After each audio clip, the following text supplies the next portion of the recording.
Komara Islamia Irane u Amerika pekatine. Bidawin aksiftina Trump, birojname vanane u hinik perprisen Iranere visa diare, ku her du ali pekatine. Ligor nishan u Chopin ku derdikevin hule pek hatna vangelek mina modela Libye, yani İran yehemu tişti bide, u destgen nukleri yeben batkirin. Ligor gotinen dolan Trump, serok komara Amerika'ya, seneda pişniyara Amerika'ya, yedidemki nezik de bete eşkere kirin. Gori ve senedeye, hemu çalakin atomiyin İran'e bene sekinandin. De bazres uçavderen Ameriki biçin İran'e uçava biswazin visabikin.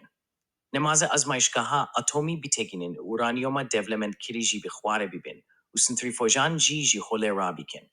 Vekite amaju diyar kirin, hwahilovetin u gotin, u mikamen karbidesten İran'e, komara İslamiya İran'e hemu şerten Amerika'ye pejirandine. Le komara Islami ejibo veşartina rumete swa, hember Amerika'y visa bidin nişan, dan ku evan pişnyara omane kebol kirine, nekuya Amerika'ye. Lebele niha hemu şarza haydare filmelayin İran'e bune, le tişta ku diyare çi hacet bigotineye. Veki İrani dibejin, çizi ke ayon ast, çe hacet be beyan ast. Trump bi kisedana bi Binyamin, Netanyahu serok vezire İsrailere, evrazi kirine ku ereşnekin ser İran'e, ciber ku yedidem ke nezik de danustandin bi İranere bi davi bet.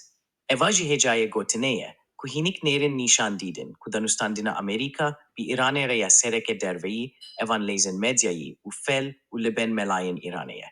Ciber ku eger dena swa bidin gotine Trump, u enjamen gotubejan nemina hevdune. Gotubejan de şer u hember der keftine, le Trump base baş u rekupek buna danestandin u peşkeftina dike. Evlele her doma evan luluyane.